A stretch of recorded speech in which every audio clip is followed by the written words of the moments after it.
Let me tell you a story. A short one that's not about romance, but about conditioning. A little girl sat at the window every evening, waiting for her father. He never came, but she didn't stop hoping. Every knock on the door made her run, thinking, maybe today. Now fast forward. That little girl becomes a woman. She starts dating men who don't call back, who ghost, who disappear for months and come back with a hey. And guess what? She still opens the door. Why? Because she never learned that the knock wasn't always love. Sometimes it was just someone checking if the door still works. This is not about one man or one message. It's about your wiring, your childhood conditioning. And that message you just got, that hey stranger, it's not about you. It's about his curiosity, not his commitment. People don't ghost because they're confused. They ghost because they want to create uncertainty in your mind. And uncertainty makes you crave answers, chase closure, assign value to their return. It's reverse psychology at its cruelest. They silence you, so when they speak again, it feels like a gift. But it's not a gift. It's a trap. They remove their presence so you feel withdrawal. Then they reappear just enough to remind you how much power they still hold over you. It's the equivalent of someone starving you of affection, then offering you a crumb and watching you beg. They call it reconnecting. I call it re-traumatizing. Ladies, here's the truth. When he disappears, he knows exactly what he's doing. He's watching your story, seeing you glow, and wondering, do I still have access?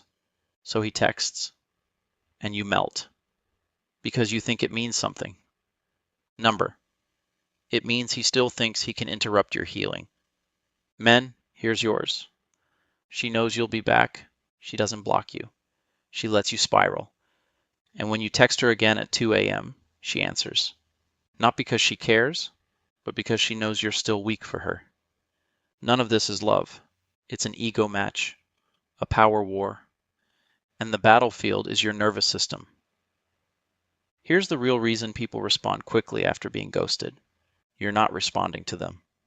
You're responding to the hope they represent, the hope that they've changed, the hope that the pain will now make sense, the hope that the ending you didn't get will finally come. But hope without evidence is self-harm.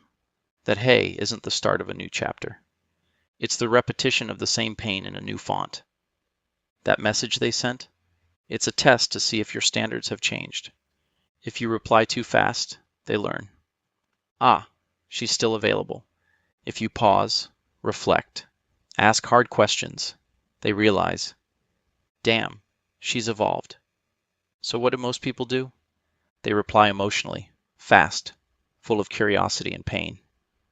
And the moment you show you're still emotionally open, they either disappear again or drag you into a loop of hope and hurt. Because they weren't here to rebuild. They were here to check the locks. Let's get this straight. Sometimes people don't come back for closure.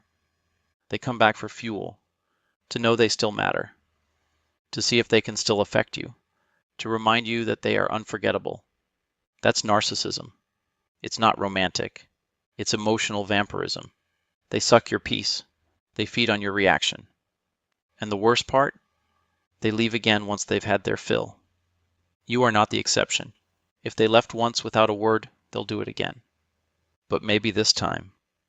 Number, there is no this time unless there's repentance, responsibility, and repeated proof of change.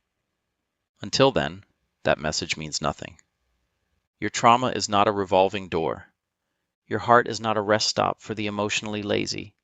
Your phone is not a confessional booth for cowards. Now I want you to drop your story. What's the message you regret replying to the most? What did it cost you? What did you ignore in yourself to say yes again? Let the world see it's not just them.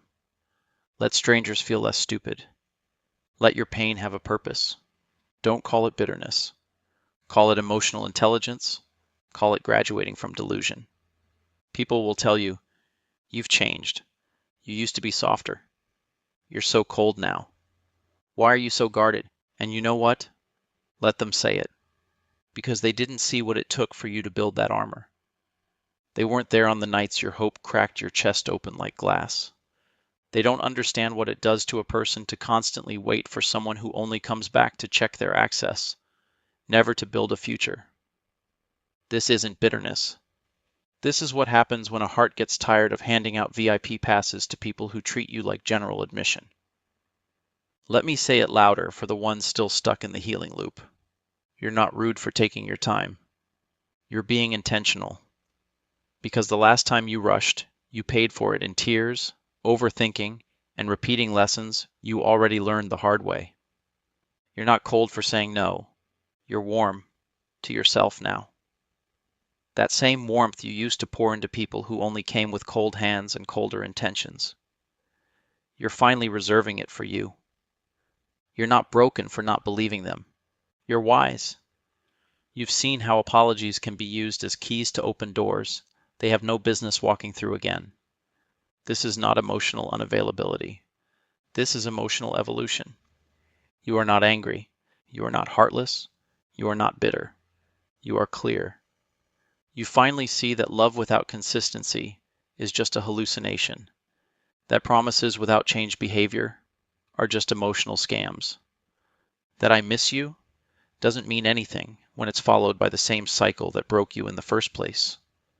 You are not choosing loneliness. You're choosing not to betray yourself anymore. There's a difference between being alone and being at peace. And peace is quiet. Peace doesn't beg. Peace doesn't say, maybe he'll change this time.